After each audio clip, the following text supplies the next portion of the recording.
Disregard females and acquire currency. I'm white, and I've got everything I need. No one clutches their purses when they're in a room alone with me. And I can drive for any neighborhood I please at any hour, and the police don't do a thing. So if I see a penny on the ground, I leave it alone and fucking flip it. I'm a straight white male in America. I've got everything I need. I'm a guy getting paid more than a girl with a degree.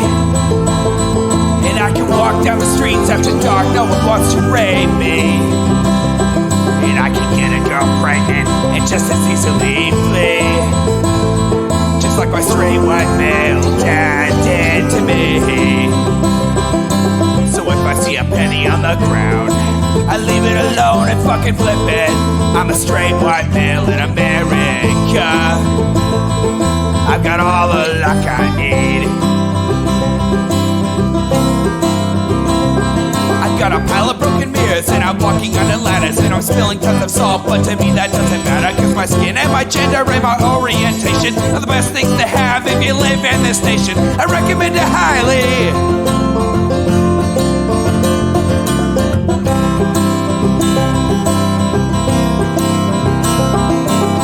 I see a penny on the ground, I leave it alone and fucking flip it. I'm a straight white male in America. I've got all the luck I need. Shit's gonna work out for me, cause I'm a straight white male in America. I've got all the luck I need. Hey everybody, welcome to the Intellectual Dollar Tree, the other flagship show of my wireless DMX system being fucking possessed. You can support this project at echoplexmedia.com. Click the support tab, pick your favorite way to do it, and I don't know, buy a shirt or some shit. I'm Producer Dave. You can find me on Grindr.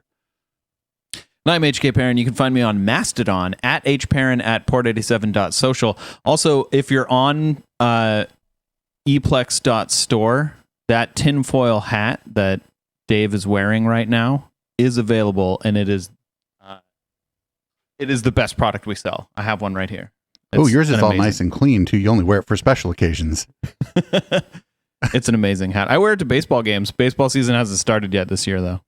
Very good, very good. Well, it'll get. we can see how the black one does under the sun, because this one's seen better days. The dye is starting to fade. Anyway, we'll talk more about the shop during the post game, because my Fourth Wall handler, I think that's actually Stealthy Fed Agent, is just the person from Fourth Wall who makes sure that we're doing the merch stuff. We'll talk more about the merch maybe during the post game. So anytime you hear that disregard females and acquire currency drop before the Panhandlers Union song, you know you're in for some shit on this show. I don't just pick the things that we drop before this one randomly, unless it's just one calling me names. And then it's just like, I don't have anything. So this is this iced coffee hour. These are like two finance bros. Actually, historian Matt turned us on to these guys, but they have a Harvard psychiatrist on to say, here's the number one reason you're sad, single, and lonely. And I think it might be because you watch too much iced coffee hour, but I think I know the guy that they're going to have on. He talks about ADHD a lot, and for like 5 minutes I was really interested in the subject on YouTube, and then I realized I know all this shit. I have ADHD. Maybe that's why you couldn't. Maybe that's why you couldn't watch it for more than 5 minutes. That could be, yeah. We're gonna get some emails about that one. Anyway, we're just gonna start this. This is not gonna be great, or maybe it is. Sometimes we get surprised. We'll see. Other people are capable of controlling your mind. We think that money means freedom, but for many people, money starts to mean bondage. Think about what you could buy bondage you're here with giving money. up all this pleasure early on to have an unmitigated, hedonistic, pleasurable life after the age of 30. And it doesn't work. What we're seeing is a whole-scale failure of our traditional institutions. There's one major aspect aspect of human psychology that I think is critical. Dr. K, Healthy Gamer. Different than Special K. Thank you so much for coming on the Iced Appreciate Coffee it. Hour. We really appreciate it. Yeah, of course. Thank you so much for having me back. I had so much fun last time. Our last episode did so incredibly well that one of the top comments is to have you back. So Okay. here you are. So we're doing a deep dive. Yeah. We're going miles deep, everybody. This is going to be a banger episode. Okay, Thanks again well. for coming on. You have this viral clip about your waist needing to be above your knees when you're sitting, and apparently it's very advantageous. If you're sitting and watching this, you better have your waist above your knees. Why is it so important? Usually what happens is our knees are higher than our waist. Uh-huh. So we have these kinds of chairs where we kind of lean back, right? So if you lean back, your butt is lower and then your knees kind of go up and this feels comfortable. Right. Wait, is this phrenology? This is butt phrenology? It's like posture thing, but like your back is supported in that case. Like if you have a good chair, your back is supported, so your posture No, I doesn't don't wanna- really but- matter. Man, I don't want to spend too much time on this. I just thought that was butt phrenology. But if you kind of look at it, your center of gravity changes and that's why we hunch over. So I don't know if this kind of makes sense. But then basically what happens is if you elevate your hips and your hips are higher than your knees, your back will naturally be straight. So everyone thinks that posture is about like training. Hold on, wait. That diagram doesn't make any sense. The third guy on that diagram, his hips are above his knees and he's still hunching over. It's telling you, it's fucking butt phrenology. We sort of think a little bit about this table doesn't need to train. The reason that it's stable is because the physics align. And if you look at our spine, the way to maintain a straight spine without any effort is to basically have your knees lower than your hips. No, it does take effort. Sitting like that takes effort. Good posture takes effort. Also, this is a psychiatrist.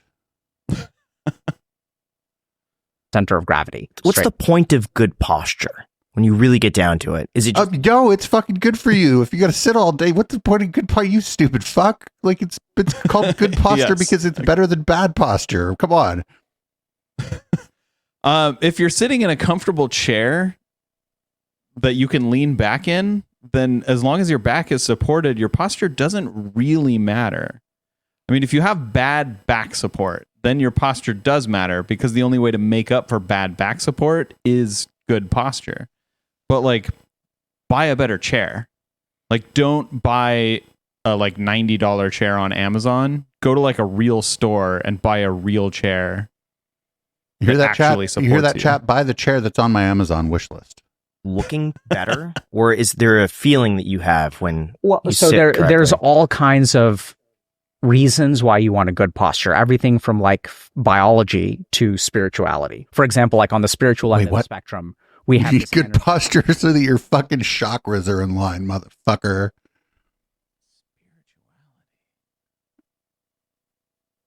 Okay, where the fuck is he going with this? This is great. This is great. We're probably not going to hate this guy. We're just going to laugh at him a lot. That's Yeah. seated at the base of our spine, that when it rises to the Oh, top it is of our about head, chakras. I told you. we become enlightened. So if that's something you're interested in, you can do that. It's galaxy But from a body. very physical standpoint, just biological standpoint, if we look at our body, the basic problem is that weight should be supported by bone, not muscle, right? So like really simple. So if I, for example, if I do this and you push down, you can put like 100 pounds of force on my arm and my arm will be fine. But if you put 5 pounds of force like this, my arm will go down. So if you sort of look at it, we want the could break bones your- of our body to support our weight. 5 pounds When of you have force. bad This dude posture, when your can't spine curl is curved, 5 pounds. Now suddenly the weight of your upper Come on. torso is over here because your spine is curved. Whereas if you have your spine like this and all of the weight of your body is over here, then your muscles can relax, right? Because they're not carrying the load of your body. So what we tend to see a lot is like tension in the trapezius and around the neck muscles. We'll see problems in our scalene muscles and things like that. Like all these back problems are because we don't sit properly because our spine is designed to support our weight, But not why our does muscles. why does it feel so good to slouch?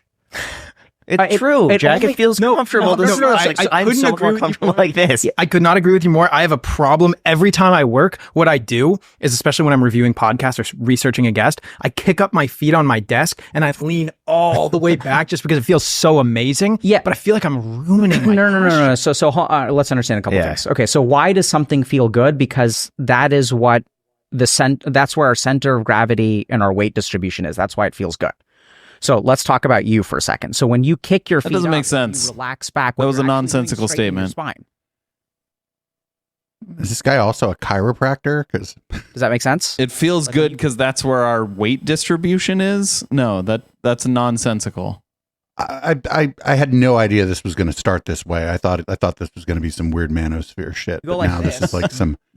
This is straightening my spine right now. Like, I'll tell you why it feels good. It feels like, good because you're that's not straining anything. Like it happens doesn't feel good when you're straining something, right? Chairs is Sure. we Yeah. lean back, and then There if you go. want That's sitting the up end. to feel good, all you need to do is if you grab a pillow and you sit on it right now, I guarantee you will feel much more comfortable with a straight back. I don't know if this makes sense, but if you have to force yourself to sit up, that means that you are using muscles to make your posture erect, which does not feel relaxing because it is actually a muscular contraction. So the way to feel comfortable sitting up is to elevate your hips and keep your knees below them. And then if you sit like that, it will feel natural and relaxed to sit up straight. Imagine paying this guy whatever if he's like a practicing psychiatrist or whatever. Imagine paying his going rate for psychoanalysis or whatever, and then he just starts talking to you about putting a pillow under your chair. Very interesting. So the simplest thing that you can do is literally stick a pillow under your butt and make sure that your knees are lower, and you will feel a very I natural. mean, the simplest thing straightening you of could do the is spine. just raise your So one of the most chair. dangerous positions to be Right. in is when you're working on your laptop and you're kind of like leaned over and doing that. That's not a very good one. No, it's not. Yeah, I mean, because what's happening is you're getting. So if you think about it, like if I'm leaning over like this, You got to how is my body being held up? My body is being held up by these muscles, right? And then we also see changes in our neck muscles. So when I lean forward, for example, and I go like this, now what's happening is this is literally what my head is like. This is what I'm doing. I'm craning my neck up, right? So I'm going like this. It's a little bit exaggerated, but that's literally what we do. I could imagine everyone watching right now suddenly adjusting themselves. Yeah. Yeah, so that's where you. I'm a little self-conscious Oh, about how I'm I sitting. And even if you look at some interesting I things, should I don't hunch know if over y'all are more. familiar with like the lotus posture go. in meditation, right? So this is the one where that guy you're- naked? you're- Cross No, I think You're he's wearing cross-legged, underwear. but, I But mean, that was a I think weird, it's hard. weird. Yeah, That was weird. But the whole point is that you actually have your foot on your thigh. So I'll give you all an example. Like, did you guys notice a change in my posture just now? So here's non-lotus, Right. right? What do you see I'm doing? Slouching a little slightly. bit. And then I do I this, should like tilt. and too. like this feels easier. You look better too. Yeah. Taller. That's You look because taller and more confident. if you guys under the table, I'm adopting half lotus. So what I'm literally, I guess we can't see that, Can't but see it. GG. Okay. We need the foot Just- cam. Just trust him. Yeah, foot cam. Okay. Okay. That's you You guys. guys got to practice half foot Yeah. lotus. foot cam OnlyFans. Okay. The foot cam for. Yeah. for I actually We had need someone a reach out to Patreon me for yesterday. that. Feet pic. Did you actually? Yeah, yesterday. This is not the first time. No, this is not the first time. They said they wanted the soles of my feet, which is interesting because I always thought it was the top of your foot, which The is toes, right? the toes and the top of your feet and the composition. But this person asked for the soles of my feet. I asked how much. He said $75. I can't lie, I'm tempted. That's a different Why don't conversation. I get those? No one reaches out for my feet. Because man, you're fiancéed. You have a fiance. You can't be doing this Just stuff. saying. That's This is the weirdest conversation. Yeah, I think I don't we've know ever what's heard going on this- here. on this show. This is not what I expected. Now they're talking about foot pics. This is weird. I can send out as many feet pics as I I just want. feel left out. That's all. I want to ask you, are you happy? Yes. And how do you know you're happy? So how do you know you're unhappy? I'd say maybe some pressure in different areas of your body. Sure. Probably like this weird What? pressure You're verbally. unhappy to because be, of like, pressure doing in more different areas negative of your things body. that you- Sure. This is like happiness is the only way to measure this. This is the come on. I'm not the psychiatrist here. The only way to measure happiness is like through self-report. Generally, Yeah. So what he's describing is discomfort, not unhappiness. This is fucking weird. This is also 4 hours and 18 minutes. Oh my god. you feel like you're not necessarily in control of. Like words all of a sudden are connotated negatively that are usually pretty neutral or positive words. Could be a sense of dread, A sadness. sense of dread. Okay, so Sadness is how you know let's you're sad. Good understand job. What happiness is. Okay, so the people are like, oh my God, like what is the meaning of life? I think it's actually pretty simple. If you're So that's dreadful like and understand. sad, you're not happy. First thing is sometimes we have biological or psychological needs. But just because we have those needs and they are not met does not necessarily mean that we're unhappy. So let's say that I am I don't know, man. It's hard to be happy if you're waiting starving. for my food at a restaurant. And I kind of know that, okay, like the food is coming. And there are two states of mind that you can be sort of in that situation where you're hungry in both situations. But just because you're hungry, there are times where you're hungry and you're unhappy, you're hangry. And there are also times where you sort of know that, okay, like I'm hungry. This is part of what I'm like, let's say I'm going for a hike. And at the end of my hike, I feel really hungry. And even though I feel really hungry at the end of the hike, I'm totally fine with it because I know I'm going to sit down soon. I'm going to eat something. It's going to be delicious. The fact that I've been hiking all day. But that's like there's two different versions of hunger, right? Right. One is I didn't eat enough today. I should have ate more today. The other version of hunger is I wonder if I'm going to be able to eat tomorrow. Yeah. Yeah, and one is much more distressing than the other. One isn't distressing. One is just a reminder to like fucking have a snack, essentially. Like if you are food insecure, that is a great way to be unhappy. Right. And if you're waiting for a filet mignon, that's probably a great way to be happy. Yeah. You're probably not even that hungry at that point. The enhancement or will enhance the taste of the food. So even though my biological condition of being hungry versus let's say I'm hungry and I'm waiting at a restaurant and the food is 15 minutes late, 20 minutes late, 45 minutes late. In these two situations, the biology of 45 minutes late, your food ain't coming. happiness is the same. The signals of leptin and ghrelin in your brain are going to be identical. And yet in one situation you can be happy and in another situation you can be unhappy. So let's actually look at it the other way. We have a lot of people who will I don't indulge think that their has a biological whole lot to signals, do right? with the So- hunger, though. I Right. mean, the hunger is the main contributing factor to the feeling, but it's not what controls that feeling. Do you know what I mean? Well, and also it's like, again, this is just a mild annoyance shouldn't make you unhappy. You should just be mildly annoyed that you shouldn't even be annoyed. Actually, if you're having dinner with somebody and you're enjoying the conversation, you shouldn't even notice that the food's taking a little longer, right? Because you got a beer or a cocktail or maybe just a glass of water or whatever. You're chit-chatting Yeah. with the person you're having dinner with or whatever. And maybe you wouldn't, maybe you don't even notice. Maybe you're more happy because you're having a great conversation before the food comes. Like this is like, I think this is like one of those things where this is a stupid example. We talk about this stupid examples all the time, and this is a bit of a stupid example because they're not Yep. focusing on the way in which hunger could make you sad or depressed, and that would be like chronic hunger or food insecurity. Yeah. Maybe they'll bring it up.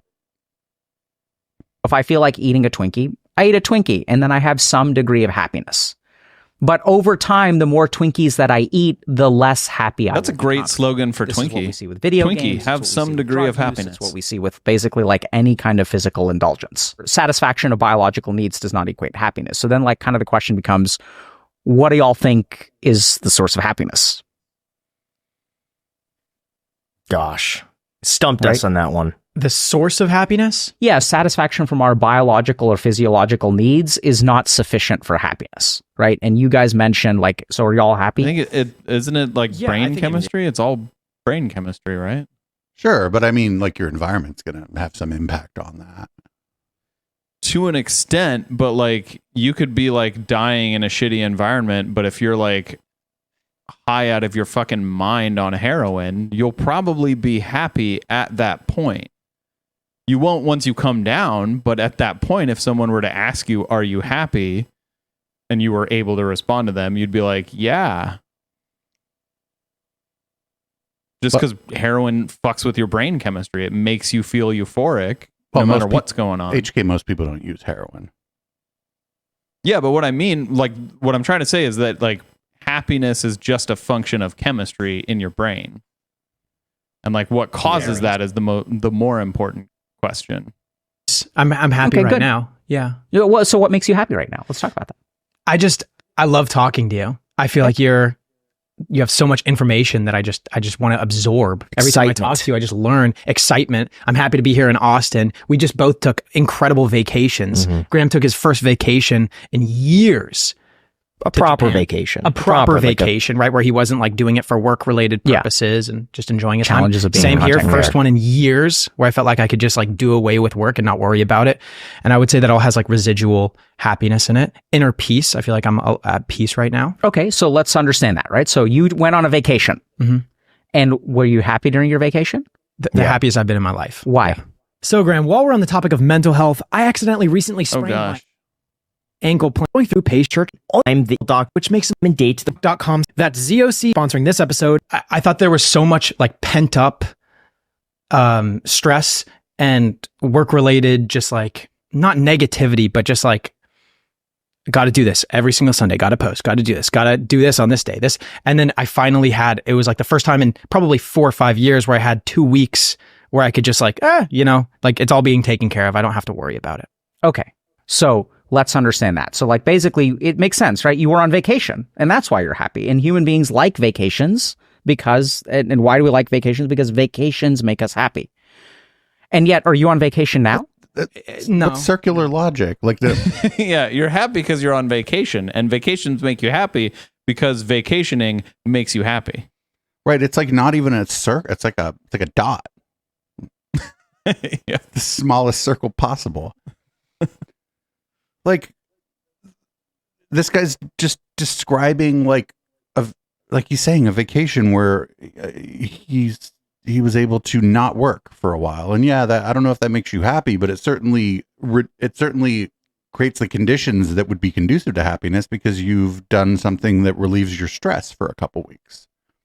Yeah, like stress induces particular hormones. I should say, in the typical brain, stress induces certain hormones that contribute to unhappiness, right? Contribute to a feeling of unease in general. So if you can reduce that stress, you'll reduce those hormones that cause that feeling of unease, and you'll no longer feel that feeling of unease. And in most people, we just kind of have like a baseline amount of unease like all the time. And relieving that makes us feel very happy. But also happiness kind of depends on where your baseline is. Like if your baseline is like you're basically stressed out because like you don't know whether you're going to live to see tomorrow. Like say you live in a war zone and like you don't know if you're going to survive the night. Like what would make you happy, because that's your baseline, what would make you happy is a lot less than what would make someone happy like Elon Musk, where his baseline is like he gets whatever the fuck he wants. Like everyone around him is a fucking sycophant. He gets whatever he wants, so he's constantly unhappy. Like you can just tell from the way he talks to like literally everyone else. The dude is constantly unhappy, even though he lives the cushiest life imaginable. Because like his baseline is so high that like if literally anything happens to him, he's like insanely unhappy. No, this is not And vacation. you said you're happy now. So how does that work? I think it's living in the moment, being in the present. One pointed consciousness. Okay. I'm not thinking right now what I have to do tomorrow. Okay, Or what I have right. to do a week from now. I'm just here with you in Okay. this conversation. Right. So that's sort of the right answer, but let's understand it, right? Because being in the present moment can also lead to all kinds of challenges. So for example, I once worked with a patient who had a boyfriend who was really into being in the present moment. So he was like, oh man, like I'm at this party and there's this other girl who's not you, and I want to be in the present moment, and I'm going to be in the and I'm vibing with this chick right now. So, you know, I'm going to be unfaithful to you, but this is not really infidelity because this is just my value of being in the present moment. Right. So there's like all Well, kinds no, of- that's just somebody who didn't have a conversation with their partner about having a more open relationship than others might have. That's all. It has nothing to do with living in the moment. This is weird. of impulse gratification that can also lead to unhappiness. I think there's a lot of misunderstanding about what being in the present really is. But I think this is the essence of it. Y'all are right? So if we sort of look at it and I ask you, what is the problem with work? The problem with the work is the stress related to work. So it is the absence of stress that leads to happiness, we can say. And the reason that a lot of people think that vacations are the source of happiness is because vacations are a circumstance that has the odds of being less stressful, right? Does that make sense? But I don't know who you went on vacation with, but you can go on vacation with certain people and it's not going to be stress-free, and that'll destroy your happiness.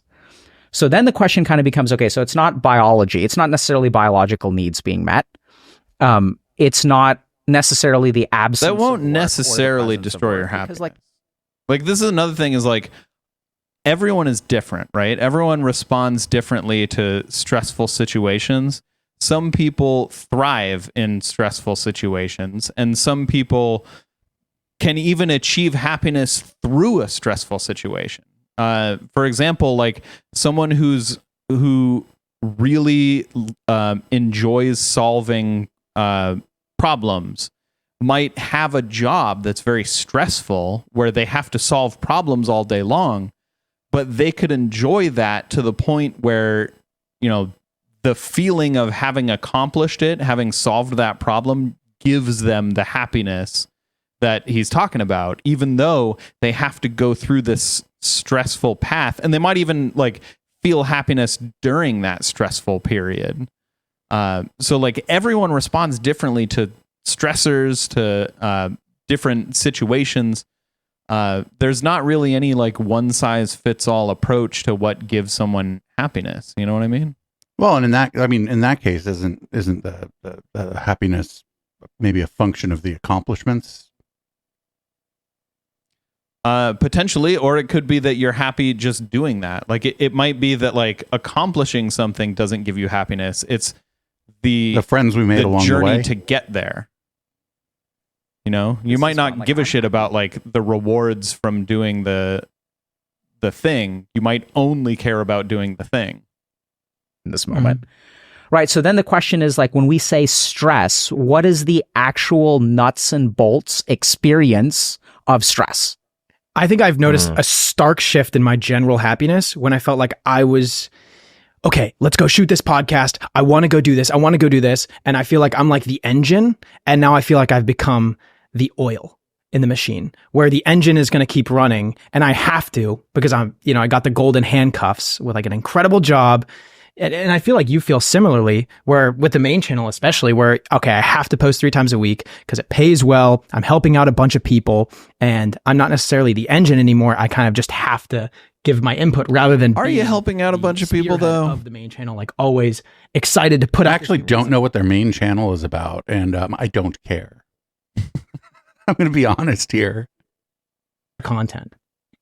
Yeah, so we can kind of unpack that in a couple of different ways. One is that, see, when you feel excited about something, you're usually focused on the task as opposed to the outcome. So like now Graham's problem is that he has a thing. And unless he continues to act, he will lose the thing. Does that make sense? So the moment that we have a thing in life and we are afraid of losing it, even though you put in all this work, it's about like avoiding a loss. That's unhappy. Right. Whereas if we look at, okay, before we started a thing, so we have no idea where like this could be a terrible podcast, this could be a great podcast. We have no fucking idea, right? And yet we show up here and we say, hey, let's create this thing. We don't know if this is going to be good. We don't know if this is going to be bad. The more that the 3 of us stress about topping the last podcast, the worse it's going to be, the more unhappy it's going to be. So instead, maybe you're going to be more stressed out, but if you are focused, as I often am, on creating better content than last week, even if that means more work, more stress, more attention to detail, that's not going to make the product worse. It might stress me out a little bit more, but the product might be better. I think he may have just misspoken there, though. I think he may have meant that it's like that the podcast isn't necessarily going to be worse, is that the participants will be under more stress, but that doesn't necessarily make the product worse, because it's part of being a presenter, actually, is to not wear your stress like right there on your fucking face, like I do occasionally on the Intellectual Dollar Tree. sit here, we're going to have a conversation. It could be good. It could be bad. Who the hell knows? Right? Because none of us can predict the future.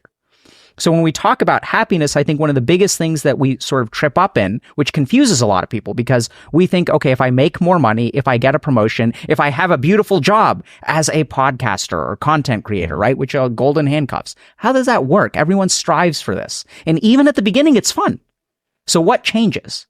It changes the moment that you have a thing. See, it's so free when y'all are starting a podcast because you've got nothing to lose. We're going to create something, right? I have nothing that I can lose. Mm-hmm. And then the moment that you have something, now you're afraid of losing it. So now we become attached to the world. And we think that money means freedom, but for many people, money starts to mean bondage. Because now it's like, I'm afraid that someone's going to take my money. Am I going to lose my money? I can't do this. I can't. Oh, that's what we call one of them good problems. I'm afraid I'm no longer. So this, I feel like this is partially what I was talking about with Elon Musk, where, you know, his baseline is so high that the slightest little problem, you know, someone makes fun of him on Twitter and it's the fucking world to him. You know, his life shatters when he gets made fun of on Twitter. Whereas, like, to you and me, it's like, I don't give a shit if anyone makes fun of me on Twitter. Well, I actually revel in people coming for me. Yeah. But like, I think that's just because sometimes people lose perspective. Like, if you're worth $6 or $7 million and you're like, oh shit, somebody might take half of it tomorrow. Well, that's great. Tomorrow you might be worth $3 to $3.5 million. You fine, baby. You fine. So it's like, it's some people do lose, like, they lose their sense of perspective. They lose their ability to, like, think critically about their own situation. And that might make them stressed out about losing some of their money or whatever. But when you know, this idea that money can't buy happiness, bullshit, it can. You know what I'm saying? Like, over a certain point, the returns are diminishing, but somebody who's barely scraping by is going to be significantly less happy than somebody who easily pays all their bills and has money left over to go do cool things like go on vacation. Yeah, I feel like it goes the other way, though. Like, money doesn't buy happiness, but lack of money definitely causes unhappiness. That's almost a distinction without a difference. It's just that at a certain point, you probably hit diminishing returns on that money, you know? Yeah. That, like, it's all kinds of stuff, right? And it's kind of weird. So I think it really comes down to a couple things. Living in the present is one. We'll talk about what that means if y'all want. I think another thing is basically attachment. So this is in Sanskrit, they call this vairagya. And what we sort of discover is that, oh no, this guy's into transcendental meditation. From positive and negative things, and in both cases, it'll be good. So if I sort of like accept that, okay, I have to get, let's say, like a vaccine, or I have to have surgery or something like that, there's some amount of physical pain that comes with that. But the moment that I accept that, okay, like, this is going to happen, I can't avoid this physical pain, then I'll be fine with it. But if I keep stressing, oh my God, this is going to hurt so much, and I won't be able to do this, and I won't be able to do this, I won't be able to, ergo, I have an attachment to something that I will not be able to get. I'm losing something. Does that make sense? It does. So everyone sort of thinks about, you know, even if you look at something like a breakup, right? So why are people hesitant to break up? Because I will lose this relationship. And so in that loss aversion, they end up staying in a relationship, and then they end up being, like, unhappy because they're trying to run away from unhappiness, which is one of the fastest ways to become unhappy. Is attachment ever good? Is it ever healthy to be attached to something? It depends on what your goal is. So when you say healthy, if the goal is happiness, the answer is no. If the goal is worldly success, the answer can be yes. So it depends on what your goal is. So, you know, when I decided to have kids, I was really struggling because I was like, oh my God, like, do I want to be detached from my kids? I had kids, and then I realized, okay, like, I'm supposed to be attached to this. The moment that I start loving my kids is the moment that I, like, open myself to a world of hurt, right? Because if things go bad, then I'm unhappy. And if things go good, then I'm happy. So now what I've done is I've taken my contentment and I have surrendered it to the outcomes of this external human being. This guy really likes psytrance. And so then what I don't have a problem with what he just said, but God, is it fucking weird. Like, yes, that's technically correct, but in the weirdest way. attachment. And I sort of said, okay, in this life, I've chosen to have kids. This is what I've signed up for, which means that one day I could be heartbroken. One day I could be sad. One day I could be mad. When I decided to have children is when I opened myself up to a world of joy and a world of hurt. And so even in that, I have a lot of peace because this is what I signed up for, right? It could Wait, go but well. deciding not to have kids could leave you open to both joy and hurt too. Like any like decision like that leaves you open to the good and bad parts of that decision. I guess like he's just using it as an example, I suppose, but like deciding not to have kids, if you're somebody who might be inclined to have them, you might be leaving yourself open to a world of hurt by not having kids because you want kids. Like this, I don't understand. Like what this is. This is almost meaningless. What he's saying here. Yep. Almost. It could go bad, and the key thing is deciding to roll the dice with your eyes wide open. It's like, okay, I'm going to do this, and this means that my life could be screwed, or it could be happy, and chances are it's going to be all of the above. So it's kind of about surrendering to the outcome. Because you can't control the outcome, right? I know this sounds kind of weird. It's hard. Well, you can't control the outcome of something like dice, but you can put your thumb on the scale pretty significantly in the outcome. And like if you decide to have kids, I mean, like that's your job as a parent actually is to put your thumb on that scale in appropriate ways to make better outcomes both for your kids and for yourself and for your family. Like, yeah, like if you just leave a bunch of forks by all your outlets, you're probably not going to have kids for very long. So maybe like covering those outlets would be a better decision. And again, that's like you said, putting your thumb on the scale. Or your thumb on the outlet cover specifically. Grasp that you cannot control the outcome, because I still feel like if a podcast does poorly for us, like we could have done more research, we could have done this, we could have done that. And I think that there is, and we do have attachment to the outcome, and that does affect the way that we feel. And in other areas of life as well, like you can always work harder, you can always do more. Yeah, I've always felt like you should take responsibility for everything that happens. So if, let's just say this podcast sucks, like Jack said, that's then on us to improve on that. And we should have done something better, or we could have done something better to prevent that from happening. Yeah, so I think this is where there's a Sanskrit concept called karma far.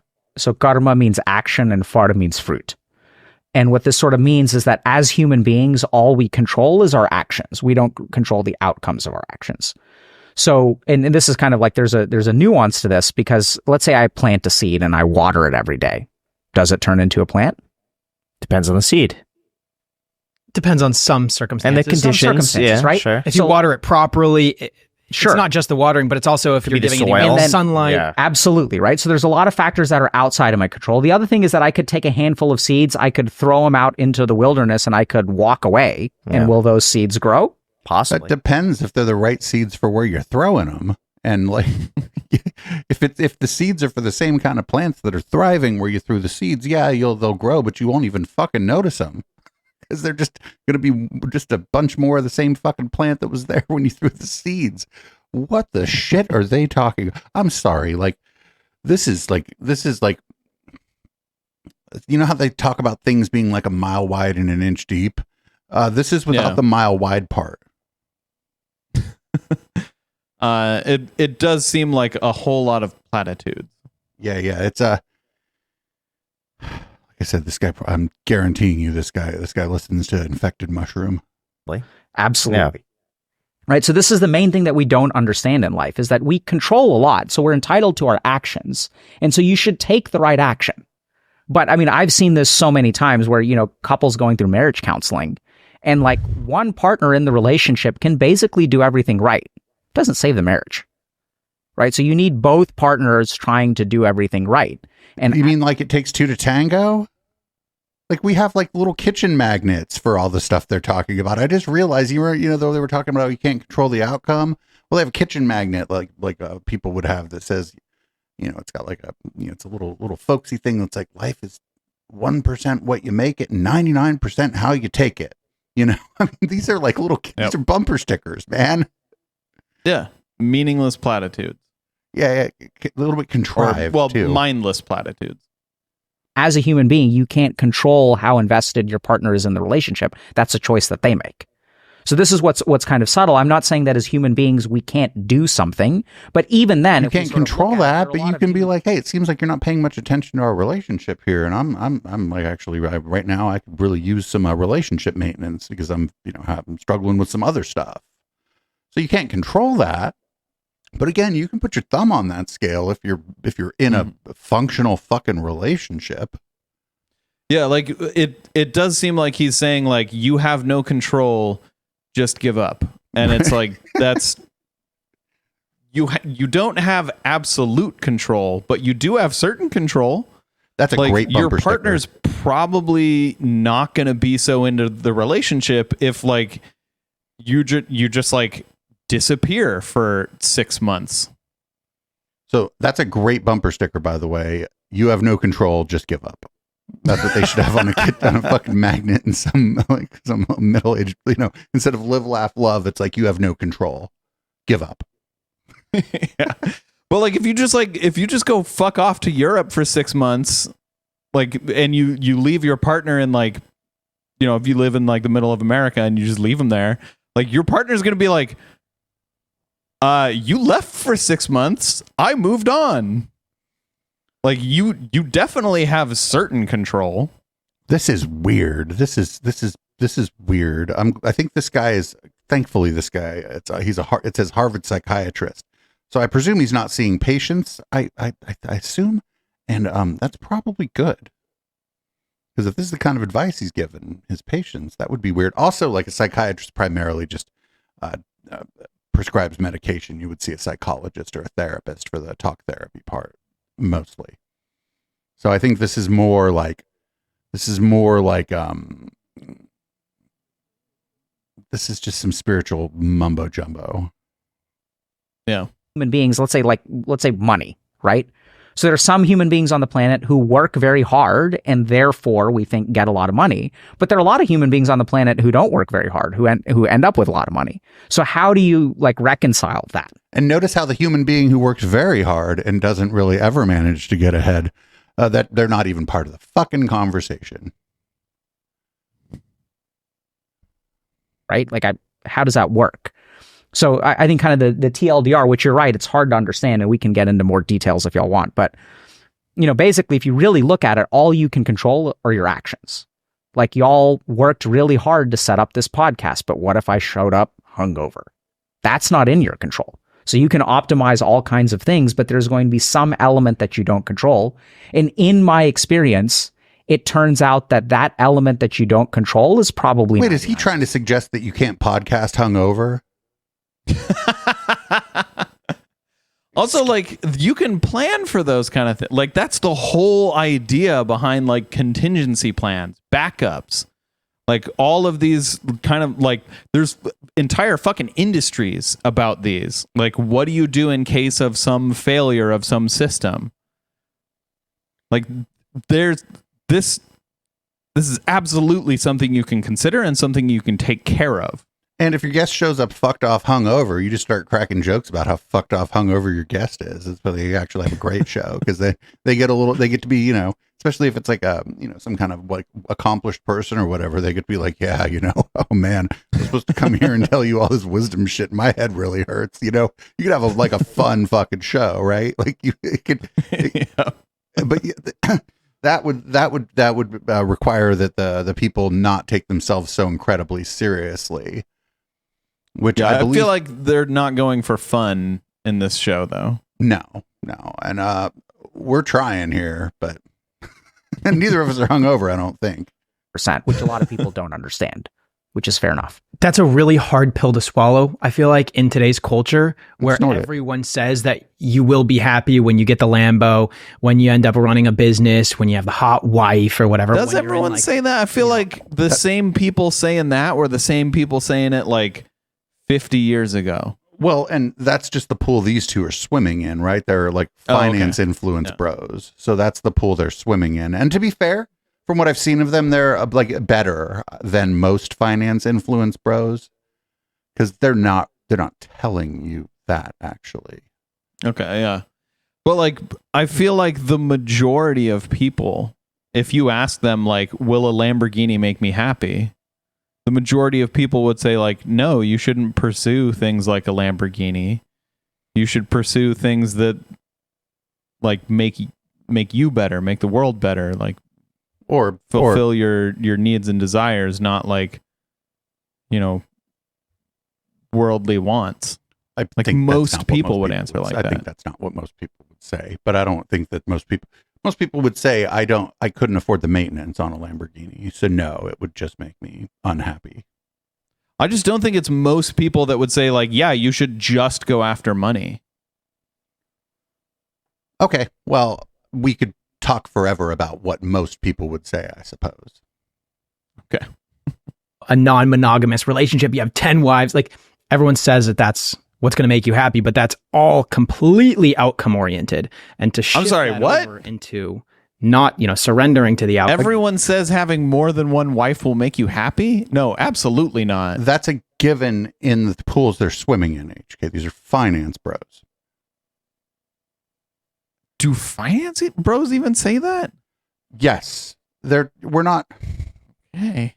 I mean, you're just not as incredibly online as I am. I know what they're. I know what and who they're talking about, and that's the pool they're swimming in. They're like, they're marketing themselves as a wholesome alternative to those kinds of people in the pool that they're swimming in.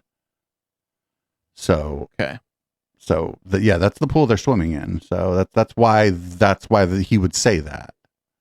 It's I just feel like monogamy is the popular opinion among our society. they aren't swimming in the pool. They're swimming in a golden pool with a Lambo parked next to it. But like they have to understand, like, it's illegal to have multiple wives because it's so unpopular, right? There's nothing morally wrong about having multiple wives. Like, you can be in a situation where you have multiple wives and it is immoral, but there's nothing inherently immoral about having multiple wives. So like the fact that it's illegal says something about how deeply unpopular it is in our society, right? He may have he may not have been using the word wife to mean we went to the courthouse and got married. He may be meaning a harem. I mean, even that I would say is like deeply unpopular in our society. At risk of repeating myself, this guy swims in a golden pool with a Lamborghini parked next to it. Okay. Placing your happiness and the things that you do, I feel like is like the exact opposite of everything that's being spread. Yeah, and I think like, is the happiness in the world increasing or decreasing? Decreasing. Right? So we have tons of mental health data that supports that. And that's an interesting. Wait, for a psychiatrist to say that is absurd because we don't know actually. Because better diagnostics of mental illness could mean that it appears there's more mental illness, but in reality, there's always been, the more or less same level of per capita unhappiness or mental illness. It's just that we're diagnosing it better. It's like that fucking thing about they say, oh, there's more autism. It's like, no, the diagnostic tools are just getting better, so we're able to diagnose it better. So it's crazy that a mental health professional would just bust that out and say it like it's a truism. Yep. Causation, I tend to think so. But if all this stuff worked, then I don't know if this kind of makes sense. You take your favorite influencer who is all into fancy cars and this and that, and like you just ask yourself, like, how happy does this person really seem? Oftentimes, if you get to meet these people, a lot of them are very discontent. And then the interesting thing is that there's 1,000 happy people out there who are like taking their kids to the playground slightly overweight, drive like a Toyota or a Honda or like, nothing fancy. And they're like quite content in life. Yeah. So guys, as Dr. K knows, as we know, Fuck your ad. Ads make me unhappy. For people who don't know who you are, could you give us a 2-minute background? Ad Why block, they the should happiness listen to you. tool. I mean, I don't know that they should listen to me is number one, but I'm Dr. K. I'm Alok. I sort of struggled with video game addiction a lot, failed out of college, went to India, planned on becoming a monk for about 7 years or did monk training for about 7 years. So he has a rich family. And then that didn't really work out. Met my wife, so decided to go to medical school. Went to med school, became a psychiatrist, trained at Harvard. I was faculty there for a couple years. And then a lot of what my area of Probably a interest very is rich family with that integrating kind of some history. of these Eastern monk concepts, Buddhist Hindu concepts about spirituality and stuff into psychiatric practice. So now the kind of work that I Oh, do so you're a is- quack. Yep. I bet Sam Harris loves this guy. is really about like understanding the mind from both like a neuroscience clinical perspective and from like a spiritual perspective. Oh yeah, Sam Harris. Either Sam Harris loves this guy or Sam Harris hates this guy. It's going to be hot or cold. Found is that like, and we see this actually in the field of psychiatry. So right now in psychiatry, we have something called the third wave of psychotherapy. So the first wave of psychotherapy was psychoanalysis, which was like Freud and Jung and these kinds of people. And then we had these behaviorists that came along. And so you have people like Aaron Beck who developed cognitive behavioral therapy, which is like in the first wave, it was like, oh, you have all this stuff going on in the unconscious. If we fix the unconscious, then we'll fix you. And the behaviorists were like, we don't know if any of that stuff is actually real. It's all like theoretical. We have no data behind it. Instead, what we should focus on is behavior. So if you can get an alcoholic to literally stop drinking alcohol every day, you've won. Mm-hmm. Now we have something called the third wave, which is the injection of minor Eastern concepts into psychotherapy. Oh, get the fuck out of here. Get the fuck out of here. I don't know anything about psychotherapy, but I'm thinking this is some hot bullshit. Probably. Maybe something that he made up? Or a school of thought among grifters. So dialectical behavioral therapy, acceptance and commitment therapy. These are basically therapists usually who study the Eastern stuff in some way. Wait, what? and then No, those realize those things don't necessarily have to do with what people call Eastern philosophy. And this is probably like a westernized bastardization of like Eastern philosophy too, right? It's like this is like yoga pants shit. there is something missing in therapy. And when they add this Eastern component, the outcomes from the therapies that they develop start to improve quite a bit. So what are those? You just mentioned 2 Eastern therapies.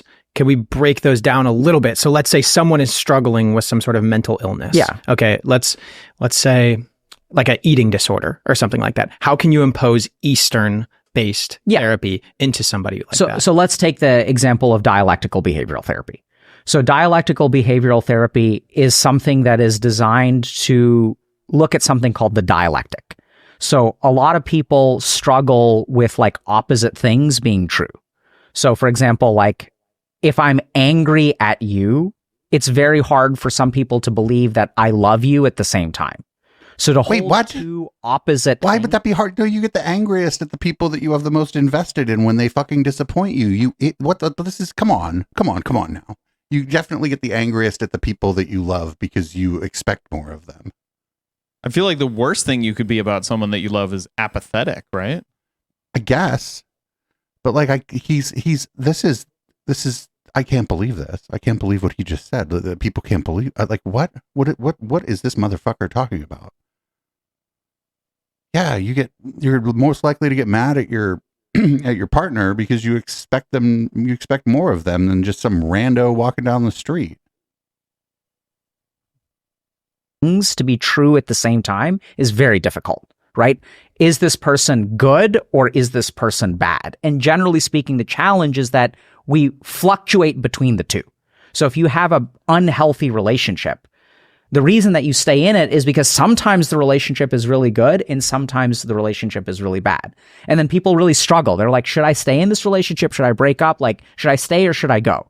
And the problem is that when the relationship is good, you want to stay. And when the relationship is bad, you want to go. And so what we naturally do as human beings is we try to like put all of that data into an equation. And then there's an equal sign. And then there's a decision on the right side. So we try to integrate all of this stuff and try to like make a decision, have some kind of final conclusion. But that's not what life is.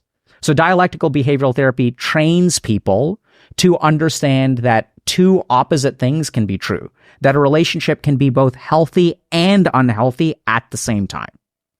This is actually rooted in an Eastern concept called Advaita Vedanta. Oh, no. This This is rooted in a concept called you take the good with the bad. This is marriage vows, for better or for worse, till death do you part.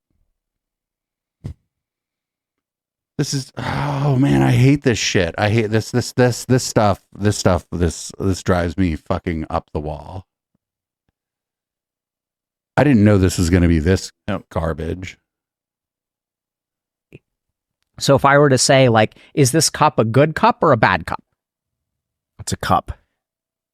It's a good cup. Right? So yeah, the Advaita Vedanta says that there's no such thing as good or bad. If you really think about it, like if you walk outside and you see nature, there's no good nature or bad nature. There's no good rain or bad rain. When does rain become good or bad? Well, if there's a drought, we interpret that rain as good. If I am not expecting rain and I'm walking outside and then rain starts, I view that rain as bad.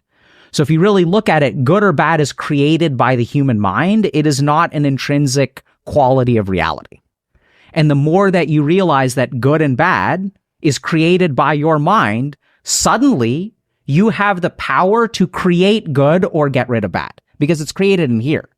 The action is just the world is just the world. It's the way that we. I don't know, man. I feel the way like that we interpret. The I feel world. like no matter how I look at it, if a bull gores me to death, it's gonna be bad. Even if in my mind I'm like, no, you know what? I've decided that like this boar or this bull goring me to death, not so bad. To be fair, afterward, you won't be thinking anything about it. Yeah, like if you're like post hoc rationalizing like the feeling about something you didn't want in the first place, like maybe you might be able to convince yourself that it's fine, but like no, if you ask someone like, "Hey, you want to be gored to death by a bull?" Like unless they're like a particular kind of person, they're going to say, "No, I don't want to be gored to death by a bull." Well, and you can't, like you said, post hoc rationalize. I don't think you can post hoc anything after the gore bolts you mauls you to death. Yeah. You're done rationalizing. Now you're fertilizer. That makes it good or bad. So I know that too is like something that's wild, but just to give you all an example. So when I graduated from college, I had a 2.5 GPA. And at the time, there was no circumstance in which I thought that a 2.5 is superior to a 4.0, right? There's no way. Except when I wind up at Harvard. And so suddenly my story is that's different. called money. Because if I was a 4.0 That's not a kid, result of your 2.5 GPA. That's like in spite of your 2.5 GPA. Right. Money or some other kind of influential force causes this. Yeah. I would have been like, Yeah, this is fucking other bonkers 5,000 right kids here. who were there. But I'm a 2.5 kid. So suddenly, even in terms of like personal brand building and like my experience, like that 2.5 is actually more valuable than a 4.0 because I figured out Okay, how in to the sense of do like, this oh yeah, stuff. I could grift with- on this. Like, sure, it might be more valuable, but like to everyone who's normal, Well, no. If you're trying to get into Harvard, a 4.0 is better than a 2.5. the way in which it could be valuable, though, is maybe you have some perspective going forward on like academic performance in the moment and how it isn't really that important to someone's success like later in life or in their career. But he's not saying that. Yeah, he is not saying that. He's saying, boy, am I glad my dad was the dean at Harvard. with a 2.5, right? I'm not one of these kids who like always was good at studying and super smart and like dedicated and hardworking and all this kind of stuff. So one of the things I've learned in my life is there is no such thing as good or bad. There's just what happens. Like, why the And it's fuck the did way they that let we you into interpret- Harvard then? Wait, there's no such thing as good or bad. There is just what happens. Well, that's what you would think. That's easy to think if you kind of fucking half-assed it through your undergrad and then somehow ended up at grad school at Harvard. You might be like, good and bad don't really matter, actually. Look where I am. Like, it's a really like privileged thing to think. Yeah. This, which there's good data about, that ultimately determines our happiness, whether things are successful or not, all kinds of things. So going back to DBT basically introduces this concept in a pretty watered down way. And even if you look at the practices in DBT, which are very like meditative practices that are grounding, literally like the practices are something like, holding an ice cube. And if you hold an ice cube, the physical sensation is actually unpleasant. But holding the ice cube kind of focuses your mind, and you even start to embrace things that are physically unpleasant. And the moment that you can embrace something that is unpleasant, that thing no longer controls you. Does that kind of make sense? Mm-hmm. No. Because when you Wait, holding the ice cube controlled you before, or did the ice cube controlled you before? Yeah, that he asked if it made sense, and they just lied and said yes. Yeah, what was controlling you in this sense? Like, was it your desire to not be holding an ice cube? Is that what's controlling you? Again, in what way is holding an ice cube to the point that it hurts useful? Yeah, I don't know. I mean, yeah, I don't know. It's like these guys that take these ice baths and they're like, that was the most exhilarating thing of my life. And I'm like, no, you're just weird. You're just trying to be a tough guy. Yeah. avoid things that are unpleasant, you lose control over your life, because then unpleasant determines your actions. So the whole point of some of these practices like DBT is to embrace things that are unpleasant, to recognize that there's no such thing as good or bad. And then if you really look at like what... Yeah, again, this is just called sucking it up. And I'm guessing that this dialectical behavioral therapy or whatever he's talking about, that there's probably like, it's probably useful, and he's just desperate to connect it to some spiritual mumbo jumbo. You know, I think that's what's going on here. Yeah, like what he's saying is all like things that we have known for so long that we have sayings about them that like no one even knows where the saying comes from. Like, where does the saying like "suck it up" come from? I bet someone knows, but like, you know what I mean? Like, we have those sayings that like literally everyone knows what that means. Like, I'm sure there's some people that don't, but like basically everyone knows what that means. Like, just suck it up. If you're like, oh man, I've got to do my taxes and I really hate it, it's like, just suck it up. Everyone knows that means like, okay, just like do it because it's worth doing it. Like, everyone knows what that means. And this guy's like, hey, I came to an epiphany here. Look at what I figured out. And it's like, yeah, we all know that already. We've got a fucking saying for it. And this is like the 8th time that he's done this, where he said something that like we all know, and we have a fucking saying for it. And about half the time the sayings go on like bumper stickers or kitchen or like refrigerator magnets. Yeah. People's lives, it's like running away from bad and running towards good. But then suddenly, like, you don't have any control, because if something is good, you have to move towards it. If something is bad, you have to run away from it. So you don't actually have freedom in that life, because you're just like a bacteria that's moving away from a noxious stimuli and moving towards a pleasant stimuli. Yeah. So when should people go to therapy versus work on it on their own?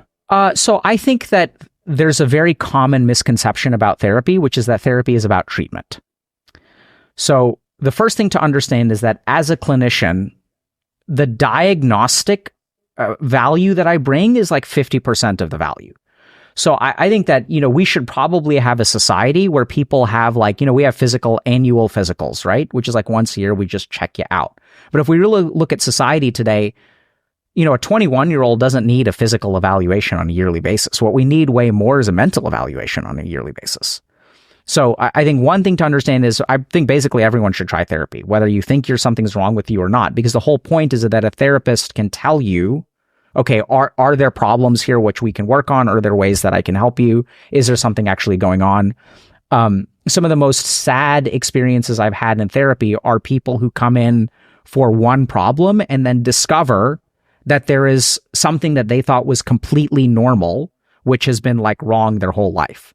So a good example of something like this is like adult diagnosis of ADHD, where people have been struggling their whole life with this, and they never understood that like, oh, this is actually something that can be fixed. Like, this can be treated. And this fundamental struggle that I've had my whole life can be corrected. So I think that it's good to go for an evaluation. But I think that as far as your question of, when I do like this guy's takes on ADHD.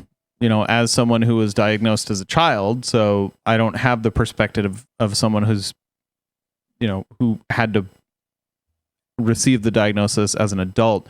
But I have had a friend who, to me, it was very clear that the things he was describing were difficult in his professional life were things that I experience when I don't have medication. So I told him, like, hey, I feel like you probably have ADHD and you should see a psychiatrist about it. And he did, and he actually got diagnosed.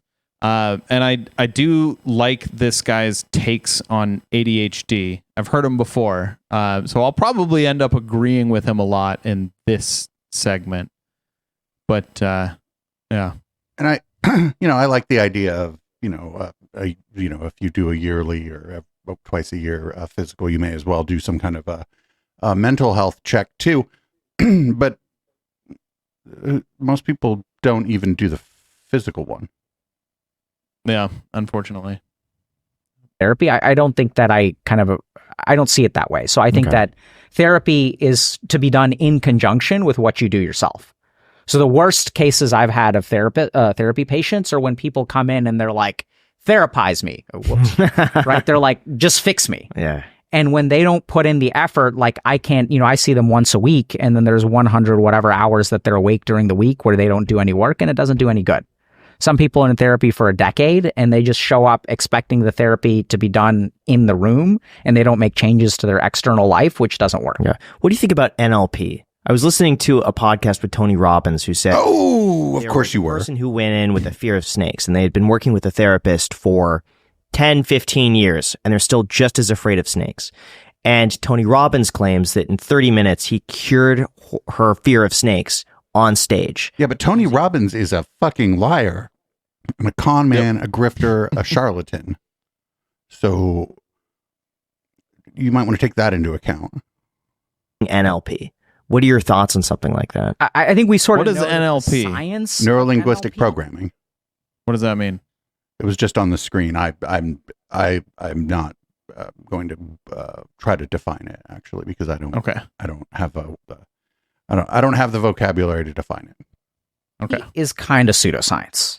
So if we look at it like the theories of NLP have not been borne out to be kind of correct, but there's a lot of caveats to this. So we got to dive in a little bit. So the first is that we certainly know some of the premises of NLP are that our actions and our words are somehow tied. And that's absolutely true. So if you look at like just basic psychotherapy techniques, like if you pay attention to someone's words, it will give you an idea of what is going on in their mind, even predict certain kinds of behaviors. So there's definitely like, you can use language diagnostically for sure to sort of get a sense of where someone is.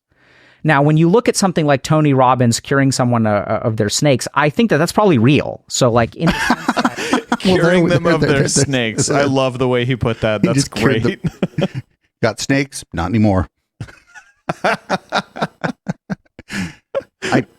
I think that Tony Robbins and that person may believe that happened, but I don't think that this. I don't know. I think Tony Robbins perpetually exists in a hipster coffee shop, so you have to take everything he says with a. You have to take everything he says with a grain of salt or a salt lick. Yep. Yeah, and the thing is about like the kind of situation that Tony Robbins puts these people into.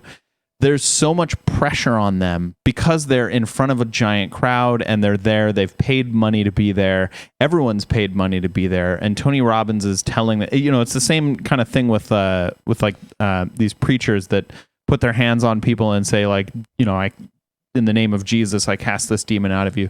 It's that same kind of thing where there's so much social pressure on them to feel like they've been cured that they actually do in that moment really truly feel like they're cured, not because they're trying to fool themselves, but just because all of that social pressure pushes their brain into interpreting what they're feeling as I'm cured.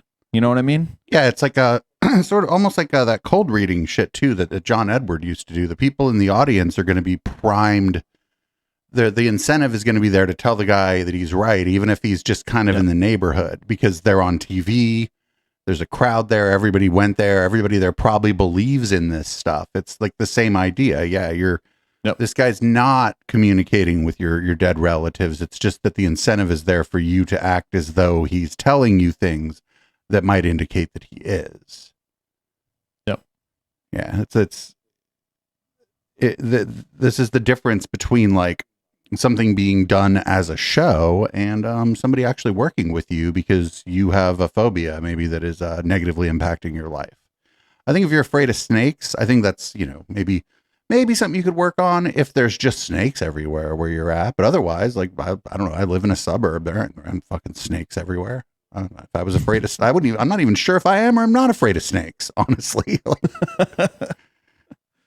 Well, I feel like this person that they're talking about that was cured of her snakes, I feel like she probably came down with more snakes again later. Right. Because that kind of stuff where, you have that feeling in that highly socially pressured environment, it doesn't last. Right. And like you said, the pressure is there to say that the help has been done because you've spent money on it. It's like sunk cost fallacy, kind of. Not exactly, but yeah, I spent all this money. I did this work, I must be making progress. Yeah. And you kind of convince yourself, but it's not like a conscious thing you do. It's entirely subconscious. Person had a very real clinical outcome. I've seen that a lot. So my area of interest was evidence-based complementary and alternative medicine. So for example, like I encountered a patient who had stage 4 metastatic cancer who basically was going to die, right? So it's like not really treatable. So they decided that they were going to spend the last 3 to 6 months of their life living in a monastery and learning to play the flute. They're like, I'm dead. There's nothing I can do about it. They go to this monastery. They do yoga and meditation every day. They learn to play the flute. And then 5 years later, like they're still alive. So no one knows like what happened there mechanistically. So one thing that I've learned about all these stories about complementary and alternative medicine. Cancer sometimes goes into what's called spontaneous remission. Right. Cancer, even if it's like the most virulent, like you're going to die cancer, sometimes it goes into spontaneous remission. And that's not something you can rely on, and it's not something you can predict. And it doesn't matter what you're doing at the time that happens.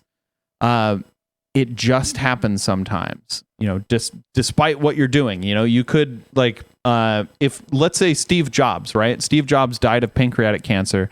He tried to cure it by eating a bunch of fruits and vegetables.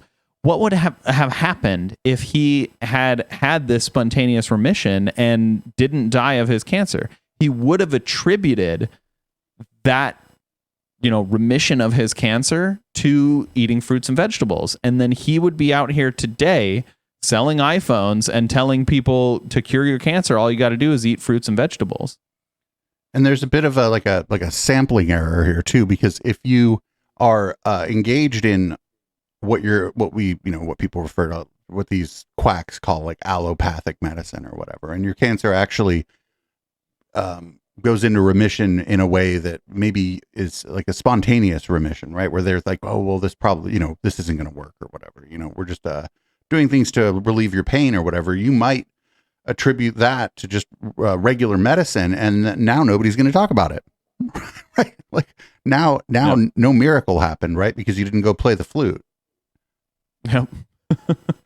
Yeah, and it's also there's like I forget the name of it. I think it's survivorship bias, where like you hear about the stories of people who were doing wild things and survived their cancer, but you don't hear about the stories of the people who died while they were you do in the case of like Steve Jobs, because he's already a famous person, but like no one gets famous from like dying of their cancer after trying, acupuncture.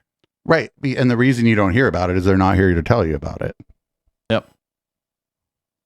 Is that there are absolutely success stories that defy scientific understanding in the moment.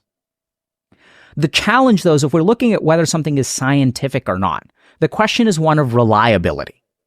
So now the question becomes, if Tony Robbins takes 1,000 people who have 1,000 different phobias, can he reliably cure them of their phobia?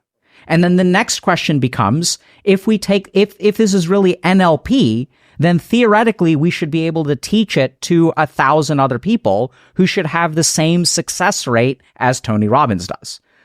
And I think when you do that, it doesn't work, right? So we have not reliably been able to teach, let's say, a large group of people NLP who can reliably get the outcomes that maybe Tony Robbins achieves. I haven't looked at his data. I have no idea like what his sample size is, what his success rate is. We have no idea what the duration of the cure of the phobia is, right? So like even in that moment, if they then bring out a snake and that person is fine, what happens a year later? What happens 5 years later? What happens 10 years later? So a lot of times like these people who are very like, and I'm not trying to dog on Tony Robbins here, but I'm just pointing out that their outcomes are not filtered through a traditional scientific lens.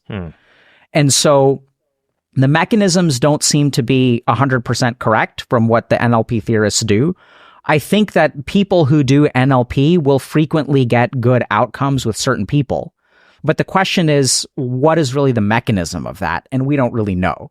So we know that, for example, placebo effect is incredibly powerful. So when someone pays, and we also know that the more that you pay for something, the stronger the placebo effect is.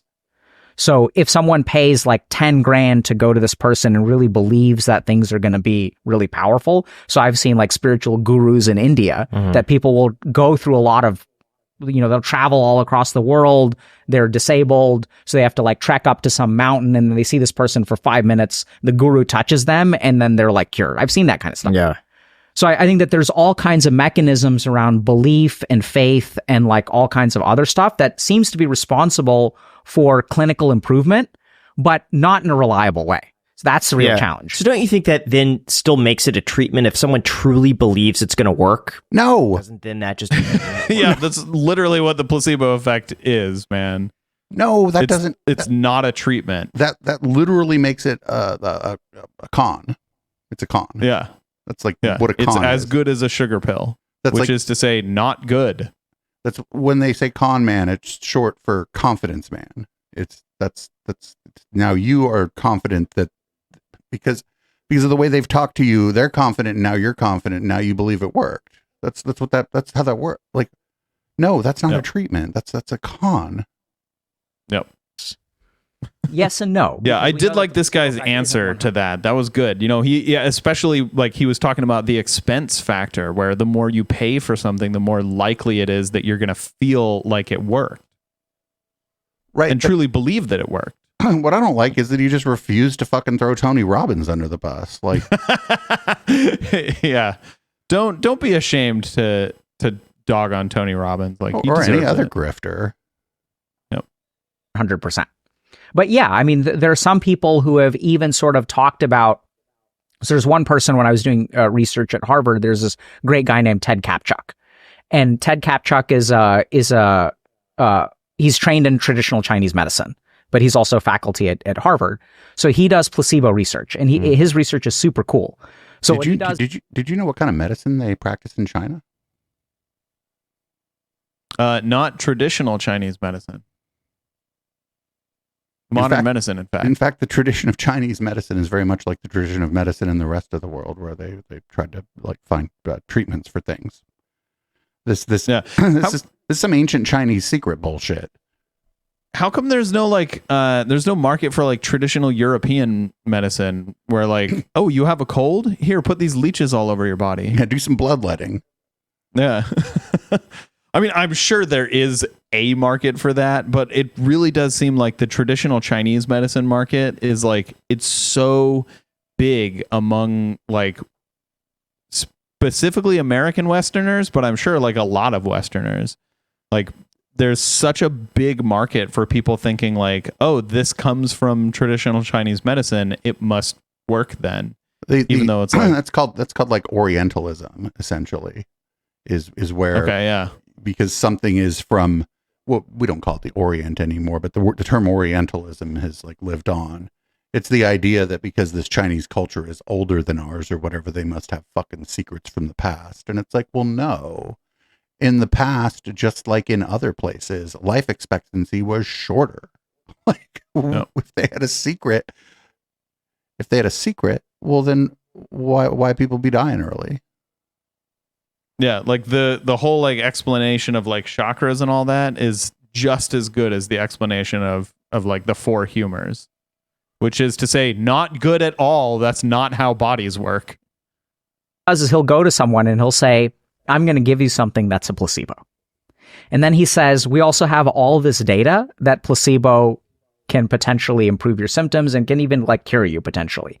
And the reason that I'm giving it to you is because I believe it will substantially improve your symptoms, even though it's fake. So he did a beautiful study where he did this and people got better. Right. So like you're right, basically, that you know, but like, did people get like, better? A real challenge that we look for more so than they would have without any intervention at all. Like that's a way to test the placebo effect of the placebo effect. And also, like, what condition are we talking about? Because like a cold just goes away. So like, yeah, like only some placebo effects are a matter of your mind. Some other ones are just based on time or circumstances. Like there's this concept of regression to the mean in medicine, where if you just leave something alone for long enough, it will regress to the mean sometimes, not always, but sometimes. So if someone comes in and they say, you know, doc, I've got this pain in my elbow and it just won't go away. Like they may have had that pain for 6 months, but if you're like, oh, well, just stay off it, then after a month, it might just go away. Like it may have just been a pain for 7 months.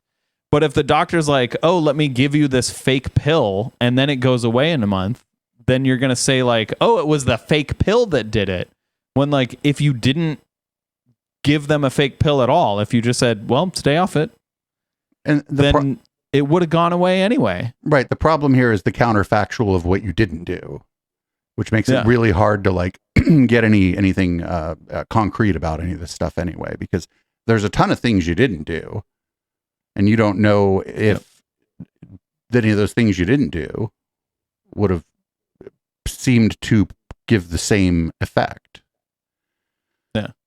Basically, any study that only involves like one set of people in medicine is a bad study. Like you cannot determine anything about the outcome of a particular medicine or treatment based only on a group of people who just got that treatment. Right. And with that, I'm not willing to watch or listen to this to get to the part where he tells you why you're sad, lonely, and fucking unhappy or whatever the shit it was. It's probably because you don't meditate enough or some crap. Meditation is good, by the way.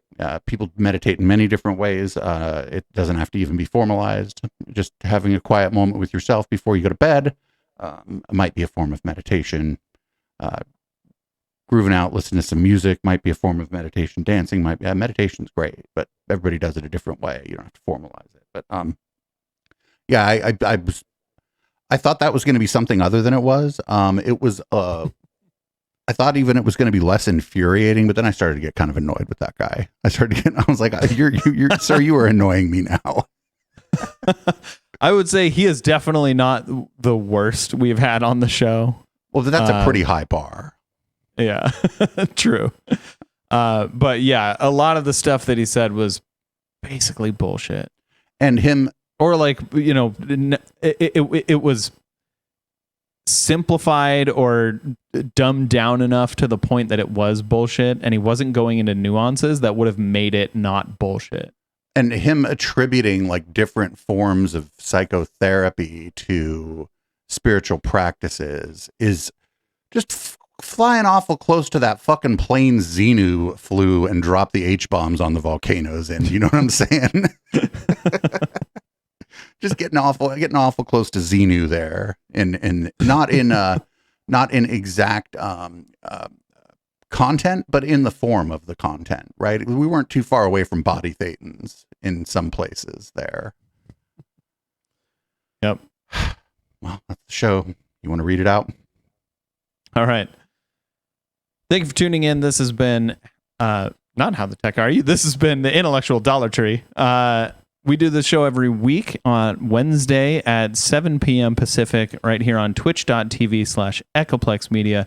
If you'd like to check out the podcast version, that's available on the website, echoplexmedia.com. If you're listening on the podcast, check out live, because after we do the show, we'll play the song and then we'll turn the lights red and change the contents of our drinks and give you even more show. You can support us on echoplexmedia.com, where you can find our links to our Patreon and our store. If you do go on the store, you can buy a membership there and get a lot of the same benefits as the Patreon. Plus, you get a discount on our merch, which is awesome merch. So for our live listeners, we'll be back right after this song. This is Boomers by Periscope.